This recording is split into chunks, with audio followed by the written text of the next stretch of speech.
Là où l'identité fait défaut, la localisation peut te sauver. C'était un problème identitaire. C'est pour cela que quand Dieu vient dans le jardin, après la chute, il pose la question de savoir non pas qui es-tu, mais où es-tu.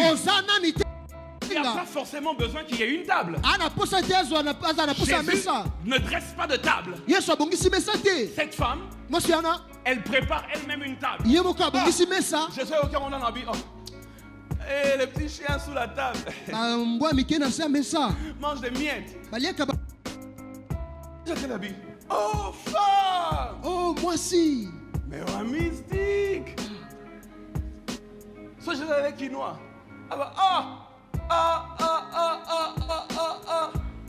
Oh, ma dimension n'ignore. C'est quel genre de dimension ça? Au verset 27. Dans la vie, pour obtenir des choses, c'est pas toujours question de qui je suis, mais de où je suis. Il est vrai que je ne suis pas enfant, mais je suis sous la table. Si j'étais au dehors, même les miettes allaient tomber, mais je n'allais pas en bénéficier. Mais parce que je suis bien positionné, même si je n'ai pas le pain, mais les miettes peuvent tomber. La mystique a fourmi. Un enfant peut même faire tomber un pain par mégarde. Et le chien attrape le pain. J'aimerais dire à quelqu'un, quand ta nature te disqualifie, ta localisation peut te qualifier à la bénédiction. On me connaît comme fils de Marie. On me connaît même dans Matthieu 14 comme fils de Dieu. Mais la dimension du sauveur d'Israël, le Messie qui ôte les péchés du monde, cette femme l'a découvert en premier. Fils de David. Voilà Jésus bilaï et vanida au téléma. Et comment mataye sous huile mafuta. Et so mata. Mais Amélie Nanou, la Bible déclare, il ne lui répondit aucun mot. Fils de David, aie pitié de moi. Au verset 25, elle fait quelque chose. Oh my goodness, est-ce que je peux prêcher ce matin? Donne-moi un amen et j'avance. Amen. Au verset 25, cette femme fait quelque chose. Dans l'évangile de Matthieu, cette chose-là n'est réservée qu'au roi. Elle vient se prosterner devant Jésus. La Bible dit d'abord qu'il criait derrière elle. Elle était derrière. Fils de David, aie pitié de moi. Les disciples qui étaient à côté de Jésus, chasse-la. Ils disent à Jésus, renvoie-la. Elle crie derrière nous. Et cette femme, la Bible déclare, Jésus répond aux disciples, je n'ai été envoyé qu'aux brebis perdues de la maison d'Israël. Au lieu de se décourager, la Bible dit, elle vient se prosterner devant Jésus. Elle dit, Seigneur, secours-moi. Cette femme savait qu'il y a une dimension où Dieu entend les prières, mais il y a une dimension où Dieu voit la tristesse, où Dieu voit sa miséricorde s'accomplir. Donne-moi un amen et j'avance. Cette femme, elle vient devant Jésus.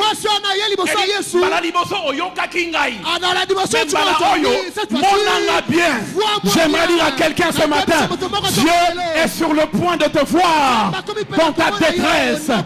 La Bible déclare, c'est Dieu qui parle. Il dit, j'ai entendu les cris que lui font pousser ses oppresseurs. J'ai vu la souffrance de mon peuple. Alors je suis descendu. Quand l'ouïe de Dieu se marie à sa vision, il y a une descente. J'aimerais dire à quelqu'un, en ce dimanche matin, Dieu te localise. Dieu te localise. Dieu te localise. Agar pouvait dire, Ada El Roy.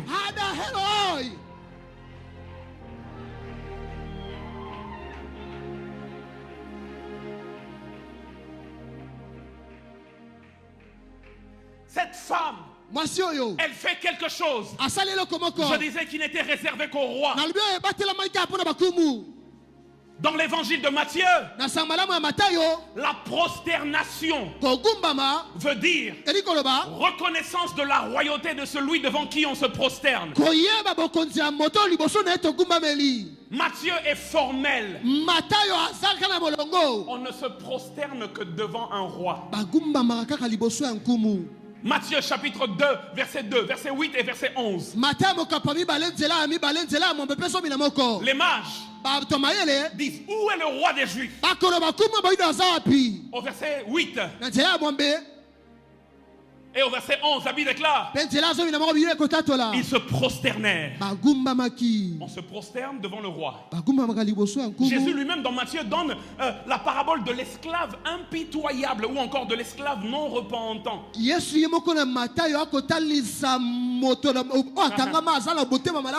Matthieu 18. C'est pourquoi, au verset 23, c'est pourquoi Jésus dit, le royaume des cieux est semblable à un roi. C'est un roi qui voulait faire rendre des comptes à ses serviteurs. Un roi.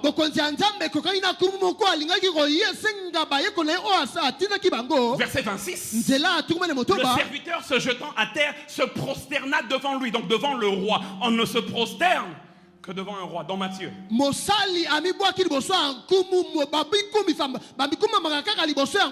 La mère de Jacques et de Jean.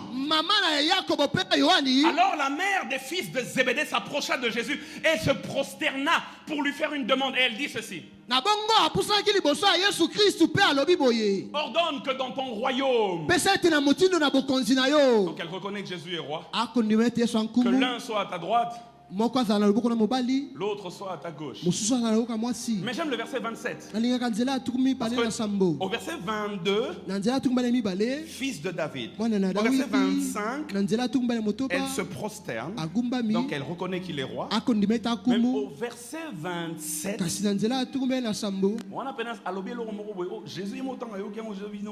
elle dit quelque chose quand Jésus a écouté. Il s'est dit,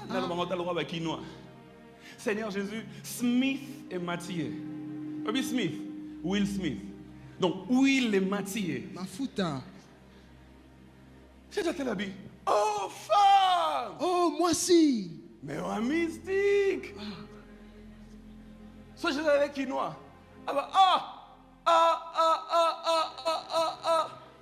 Oh, ben dimension n'ignore. C'est quel genre de dimension ça?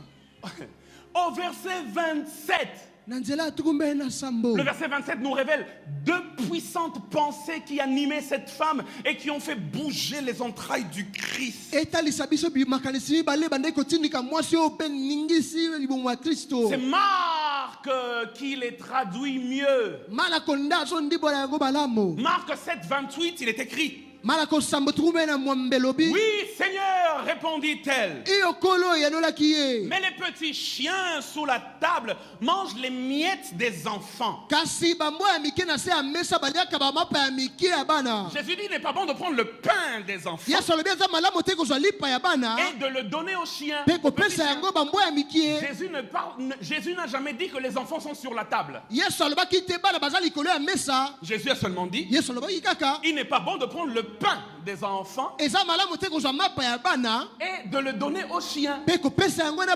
Cette femme dit, les petits chiens sous la table. Donc elle dresse une table. Elle dit ceci. Seigneur, tu dresses une table devant moi en face de mes adversaires. Tu induis ma tête et ma coupe déborde. On peut prendre le pain au frigo et donner à un enfant qu'il demande. Il n'y a pas forcément besoin qu'il y ait une table. Jésus ne dresse pas de table. Cette femme, elle prépare elle-même une table. Je sais aucun moment dans la Bible. Et les petits chiens sous la table mangent des miettes. Jésus, dans sa logique, les enfants, c'est les juifs. Les chiens, c'est cette femme. Et tous les non-juifs. Jésus veut lui dire, tu ne peux pas recevoir le pain parce que tu n'es pas un enfant. Tu es un petit chien. Le pain, c'est pour les enfants. L'enfant a droit au pain car sa nature le qualifie. Le chien n'a pas droit au pain car sa nature le disqualifie. Mais cette femme répond à Jésus. Premier élément qui a bougé Jésus dans la vie pour obtenir des choses. C'est pas toujours question de qui je suis, mais de où je suis. Il est vrai que je ne suis pas enfant, mais je suis sous la table.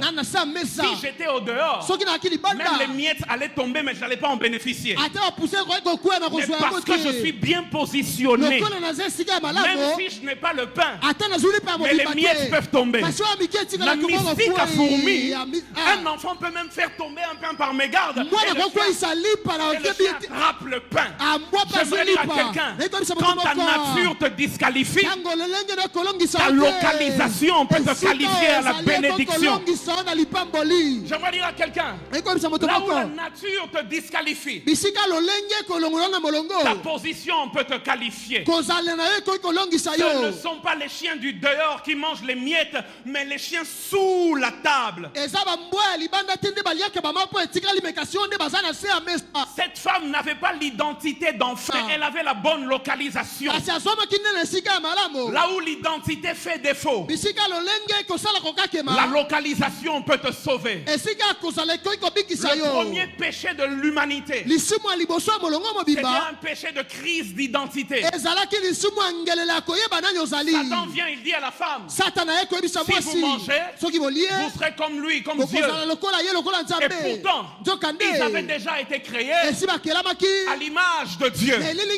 C'était un problème identitaire. C'est pour cela que quand Dieu vient dans le jardin, après la chute, il pose la question de savoir, non pas qui es-tu, mais où es-tu? Parce que là où l'identité a fait défaut, la localisation peut te sauver. Donne-moi un bon amen et j'avance. J'aimerais dire à quelqu'un ce matin, certaines bénédictions ne se reçoivent qu'à l'endroit indiqué. Et j'ai fait une prière la nuit. Je dis, Seigneur, je prie que tu conduises les pas de ceux qui vont m'écouter dans les lieux providentiels de leur bénédiction.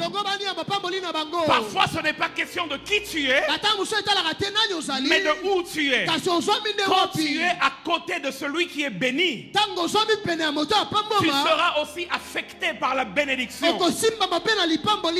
C'est pas moi qui le montre. Luc chapitre 5, verset 3 à 7 le montre. Oh my God. Est-ce que je peux prêcher comme je le sens ce matin? Donne-moi un amen de gloire et j'avance. Les choses que je suis sur le point de dire sont dangereuses. Donne-moi un amen de victoire et j'avance. La Bible déclare, il monta dans l'une des barques. Jésus n'est pas monté dans deux barques. D'ailleurs, dans deux barques, comment? Aurait-il mis son pied gauche sur l'une des barques et son pied droit sur l'autre? Impossible. La Bible déclare, il monta dans l'une des barques, la barque de Simon. Et après avoir enseigné, il veut bénir Simon. Il dit, Simon, jette le filet à droite. La Bible dit, Simon l'ayant jeté, ils prirent une grande quantité de poissons. Le filet se rompait. La Bible dit, ils firent signe à leurs compagnons qui étaient dans l'autre barque. Jésus n'a pas prêché sur l'autre barque, mais la barque était juste proche de celle de Simon. La Bible dit, ils vinrent, ils remplirent les deux barques. Non pas une barque, deux barques. Dans l'intention de Jésus, c'était de visiter une barque.